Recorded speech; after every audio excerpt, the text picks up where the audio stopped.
সবিতা তার নবজাতক কন্যাটিকে ৭ তলা থেকে ফেলে দিয়েছে নিচে। ছি সবিতা, ছি, এত পাষণ্ড তুই!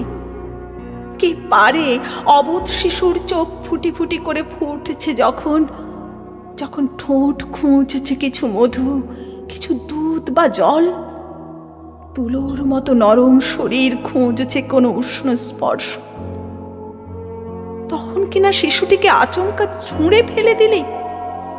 হৃদয় কি দিয়ে গড়া তোর? পাথর? হ্যাঁ, পাথর। সবিতার চোখেও বসানো দুটো কালো পাথর। সবিতা কি মানুষ? কে বলেছে মানুষ? আস্ত ডাইনি, নিচের রাস্তায় থেঁতলে যাওয়া মাংসপিণ্ড নিয়ে ১০০ নেড়ি কুকুর উৎসব করছে ভুঁড়ি ভোজনের। ছি সবিতা, ছি! সবিতা পাগল। সকলেই এক বাক্যে রায় দেয়, সবিতা পাগল।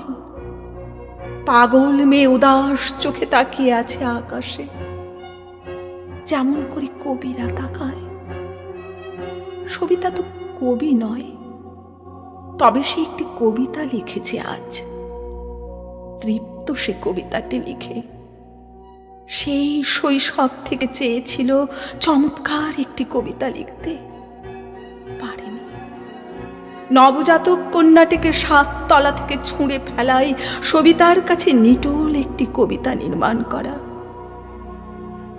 যদি বেঁচে থাকতো কন্যাটি, বেঁচে থাকতো ৫০ বছর, ৫০ বছর সইতে হতো তার সে নিজে যেমন সয়েছে বেমানুষ হওয়ার যন্ত্রণা।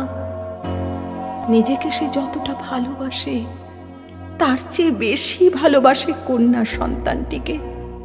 তাই ৫০ বছরের যন্ত্রণা ৫০ মিনিটে কমিয়ে একটি অনবদ্য কবিতা লিখেছে সবিতা। এ কবিতা নিজের কন্যাকে হত্যা নয়, বাঁচানো। কবিতা তো মানুষের মঙ্গলের জন্যই মানুষ লেখে।